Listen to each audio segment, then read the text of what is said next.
Welcome to Our Girl Relationships. We talk about the problems people face in their day to day lives. Let's start with the video. My sister Lisa, female 30, and I, female 36, have always had some tension between us. It mainly stems from her being the typical spoiled younger sibling because our parents always coddled her and took her side. Even worse, she was always really intrusive and used to try and make friends with my friends, and we had to begrudgingly let her hang out with us if we wanted to hang out at all. Lisa never bothered making friends her age, and I even heard her saying that she got free mentorship from having older friends. I mean, I wouldn't mind this, but she used to get weirdly possessive each time one of my friends also became her friend. I know I already sound like an AH, but the scale at which Lisa does this is insane. She never used to hang out with people from her age group, and a consequence of that is that a lot of her friends, even now, are closer to me than to her. All of this has always been mildly annoying for me, but has never blown into a full scale thing. That is to say, I've had small fights with her about her behavior on and off, but nothing that was irreparable damage between us. I think the closest I ever got to that was when Lisa wanted to come with me to my first ever house party. I was 16 and she was 10. You can imagine my horror at the idea of showing up with a 10-year-old to a party with a bunch of my friends. At that age, I even convinced my parents that it would be a bad idea since there could be rowdy behavior or alcohol. They were cool with me going, though. However, Lisa snuck out of the house that day and ended up at the party, 3 blocks away from our home. I had to leave early and drive her back, and I shouted at her and called her a leech. It wasn't my best moment, I'll admit. So nowadays, whenever Lisa wants to pop by or do a group thing with our mutual friends, of which there are many, I always attend and treat it healthily. Recently, she's even begun to break out of her shell and made a few new friends, by which I mean that they aren't from my year in school, my office, or anywhere else. The best thing? She even started dating one of these guys, Josh, and they've gotten engaged. This has been one of the most positive times I've had with Lisa, and I could tell that she was genuinely excited. Her 30th is also coming up, and I've gotten involved in the planning for her big day. It was going to be a lovely party at a family farm, and it was looking like a super cute day. However, I couldn't help but roll my eyes when I looked at the guest list she'd come up with. Literally, all the guests she had invited were either common family members or people I knew or had known well in my past. I gently asked her why she wasn't inviting the friends she has made more recently, and she said that she wants an intimate experience with people she has known for a while. First off, how is 100 freaking people intimate? And secondly, Lisa still doesn't get that most of these people are not that invested in her life. They know her as OP's sister, and that's it. I've always wanted her to form her own identity, but she's making it tougher and tougher with this kind of stuff. But I shoved all this down because at the end of the day, it is her birthday and I needed to let her have her moment. I thought that was the end of it and we moved on with planning.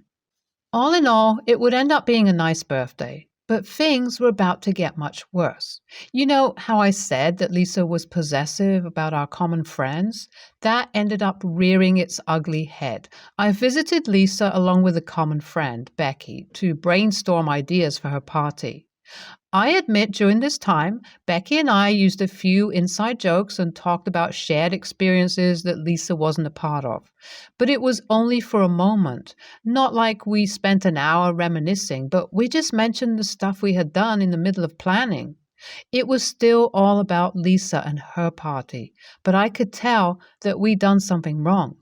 Lisa's face was sullen, and I quickly maneuvered away from being too buddy-buddy with Becky. After the visit ended, though, Lisa pulled me aside and drops this bomb. "Oh, P, I've been noticing how you're acting with everyone, and it's getting to me." "What do you mean, Lisa?" You know what I mean. You keep talking to everyone about stuff I'm not involved in, even my friends. First off, they're not your friends. They're our mutual friends. And secondly, I always include you in stuff. You can't be a part of every conversation, and you have to respect that. Come on, it's your birthday. That was the conversation we had. Well, along these lines. She didn't respond with anything but a non-committal after I called her out, and ended up being distant with me for the whole trip. Then, after I got back home, I got a text from her saying that she doesn't feel comfortable having me at the party and that I need to stop being a jerky narcissist. She was also really hurtful in the text about the fact that I'm single. By choice, long-term relationships aren't my cup of tea, and rubbed in the fact that she was getting married in my face. It's crazy that this girl had the audacity to call me a narcissist, despite pouting and throwing tantrums as a 30-year-old when she's not involved in every conversation under the sun. I called my parents and asked them if she had told them about it. Mom, being as non-confrontational as ever, said that at the end of the day it was Lisa's decision, and I needed to respect her feelings. Dad, too, was basically too worried to put his foot down and asked me to bear with it, saying that she'll get over it later. I was still livid, though. Why the hell would I spend hours of my time planning Lisa's birthday and devoting energy to it just to have her make me out to be some kind of friend-hogging monster? I wasn't going to put up with it. I had to rant to someone, and against my better instincts, I told Becky about it. That was a bad idea because if Becky knows, then every mutual friend of ours knows. And as I said, most people are closer to me than to Lisa. I had no intention of making something crazy happen by ranting to Becky, but it snowballed way out of proportion, leading to our entire group of friends confronting Lisa about it.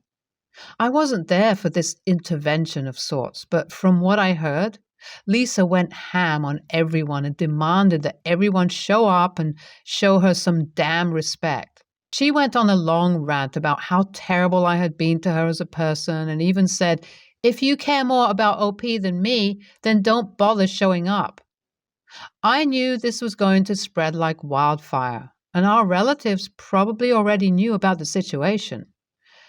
So I felt really bad for letting it get so far out of control. I texted Lisa saying that I was sorry for letting other people know about what she said and that I wouldn't come to the wedding if that was what she wanted.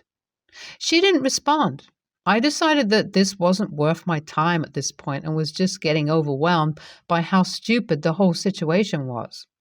I packed my bags, left the farm, and went back to my house.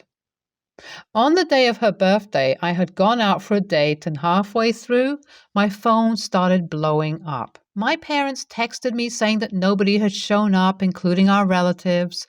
Becky texted me saying Lisa should have learned her lesson, and that everyone was planning on cutting her off after the way she behaved at the intervention. Our relatives who didn't show up texted as well. They said they had come up with some excuse not to show up, but in reality, were doing it to support me. I had mixed feelings about this, to be honest, and I didn't know how Lisa would react to all of this. I ended up cutting my date short and heading home, and lo and behold, I get a call from Lisa. She starts by screaming abuses at me and says I had conspired against her to ruin her day. I get that she was disappointed, but this was an extreme reaction. I told her that I was sorry her birthday had been derailed, but it was more her fault, and through her behavior at her intervention, that this ended up happening. I didn't ask for the whole situation to get out of hand, but I didn't do anything to stop it either. So Reddit, AITA for letting everyone know about what Lisa demanded? Update 1. Josh, the poor guy, had been left completely out of the loop in all of this and ended up texting me as a peacemaker. He said we should talk it out as sisters and maybe come to a resolution. Becky also called me and asked if we should talk to Lisa because she has been left all alone after the wedding, and her only support system is her new friends who aren't tuned in to why this issue is a big deal in the first place. Update 2. I took up Josh on his offer and went to visit Lisa with Becky by my side. Both of us told her how toxic her behavior was and how it had been going on for ages, and she told us that it was uncalled for to escalate the issue to the point where her entire day was ruined. Both of us agreed that we acted immaturely and decided to move forwards from this. Lisa still works on rectifying herself and becoming less possessive about our common friends. Update 3.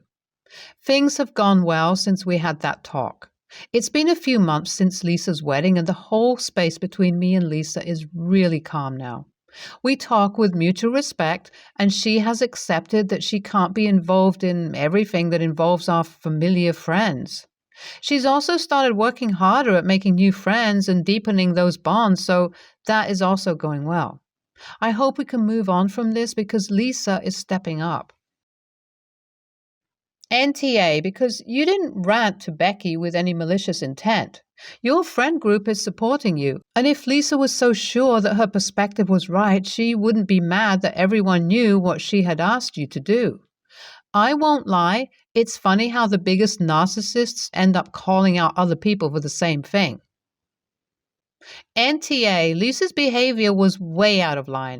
I think she needed a reality check, and while it's sad that her birthday was ruined, it was high time. Next story. I visited home for the holidays and was chatting with my college-age cousin, and her dad asked me if I had any career advice because I studied computer engineering and she's in CS. I said yeah and gave this advice. Read up on labor rights and employment law before you start your first full-time job. Know your rights and know the right resources to go to if, or more realistically, when your employers violate them. When you consider a job offer, background check the company too. Ask your network or cold message recent ex-employees on LinkedIn to ask how the company was as an employer. Find out their revenue sources. Look up any legal action taken by or against them. Learn soft skills too. I've progressed way more in my career from boldly asking for coffee chats or lunches with leadership than trying to prove yourself through grinding. At any job, when it comes time for performance reviews, privately review your employer too. See if they have reached your expectations, and if not, start putting out feelers. I said all that pretty briefly, and her dad, my uncle, was like, but there's value in hard work too. And I was like, honestly, the pitfall I see most young people in my field making is undervaluing their labor at the start of their careers. Past a certain point, working harder just brings in more money for your employer. On salary, you won't be rewarded for harder work. I'd honestly suggest looking for an employer with a good work-life balance and setting a firm start and stop time for your day. My uncle pulled her away, which was honestly kind of weird because she's an adult. But he came over to me saying I was entitled and shit like that. And I said that honestly, I think more women in STEM need to embrace that energy. Like a lot of companies don't value making their workplace equitable and safe, despite that being something every employee is entitled to. Going into this job without a lot of intrinsic self-worth is just going to be a bad time. And honestly, he should be proud of his daughter. She's intelligent and capable, has succeeded at several top-notch internships, and should recognize her worth and really understand what pay and benefits and working conditions her education entitles her to. Because if anyone's underselling her with that hustle culture BS, it's him. That stuff gets you screwed over and stuck in a dead-end job. He got really mad at me and started insulting me with shit that didn't even make sense, like me being political and too sensitive and gay, which, damn, I didn't know fricking men is a prerequisite for a job. Like the whole point of what I was saying is that you never want to take a job at that kind of place. I talked to my cousin later, and she said she was curious about those labor rights resources I mentioned. So, Reddit? AITA for giving my college-age cousin the advice I gave? NTA, you gave your opinion from your experience, and your uncle was really out of line with his reaction. You've told her about your experience in your field, which is different from your uncle's. She'll get an idea when she actually starts with a company whether firm start and stop time works in that culture. They might have a more flexible, get the job done culture that means people don't stick to strict hours. Your advice was helpful, and if your uncle was going to react like that and even insult you, he shouldn't have asked in the first place. She'll probably contact you privately when she wants more input. NTA, he asks you for advice, then calls you entitled and gay when you give advice? This story doesn't make any sense. Either something is left out or he just has some issues he needs to work through. Next story.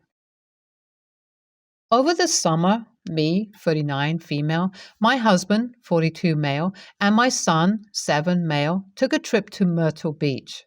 We had a great time at the beach and we stopped at a nearby gift shop to pick up some souvenirs.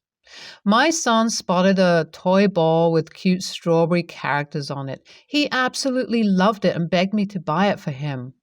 I told him that maybe Santa would get it for him for Christmas. I then purchased the ball and put it away for Christmas. 4 months go by. Not a week goes by that my son doesn't mention the ball. Quite frankly, I've never seen him so excited about something before. I was super excited for him to open it on Christmas morning.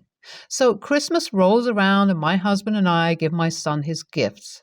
He opens the ball and he's ecstatic. My husband, on the other hand, was less than thrilled. He knew all about the ball, but apparently he had never taken a close look at it. He tells me he's concerned that our son would want what was clearly a toy for girls. I was shocked and tried to explain that it was just a toy ball and it didn't really matter who it was marketed for. He drops the conversation and I thought the issue was settled. So fast forward a week. The ball suddenly goes missing from our house. My son is distraught and I have no idea where it went. My husband then reveals to me privately that he had given the ball to his brother to give to his younger niece and purchased him a different one, Spider-Man, which, granted, he loves. I was obviously livid. I reminded him of our son's love for the ball and how excited he was to get it. I told him that what he did was incredibly insensitive and thoughtless. My husband argues that he did it for the greater good and that he was protecting our son from bullying. I replied that he was being ridiculous and that our son wouldn't be bullied for having a toy that is traditionally viewed as being for girls. To be honest, it didn't even look like a girl's toy. So here's where I may have taken things a bit too far. I told my son, the reason why the ball is gone is because your dad gave it away to someone else without asking. My husband was immediately angry with me and told me that I'm trying to turn our son against him and that I should have left it alone. He's dead set on the fact I'm in the wrong here, but I feel like I was just telling the truth and that it needed to be said. Looking back, maybe it was a bit wrong of me to tell my son the truth, as that's going to hurt him and strain their relationship. But at the same time, I don't think it's right for my husband to interfere with our son's Christmas gift without consulting either of us first. Perhaps I could have handled the situation better by not telling our son. AITA? NTA, your husband is a real piece of work. How do you think he's going to react if your son turns out to be gay or transgender? He is the one that crossed the united front line and made a unilateral decision, not you. He has no right to be angry at you and needs therapy to get over the idea that a ball with strawberries is a threat to his manhood. I hate to say it. No, I don't. But you're living with someone who clearly does not support the LGBTQ plus community. In his mind, most likely, he believes this will turn your son gay and or trans. This was a heavy belief I saw in my own family when it came to me and a few of my cousins. If someone is being hateful towards your son's interest in a toy he clearly was happy about, just because of a preconceived notion he has is someone you wish to stay around, then by all means go for it. What you did today, though, will continually happen and will not stop. Your son will learn to hide who he is, whether it be gay or straight, trans or cis, And he will learn that you are a silent partner in his father's antics, if you could call them that, because you're choosing to stay and fight an uphill battle that neither you nor your son will win. He will not change his mind on this. All this to say NTA, but you need to take a closer look at who your husband is. He's a man in his early 40s projecting his own insecurities on a 7-year-old child, and that's never okay, especially as his parent. Stay tuned for more stories from our girl relationships.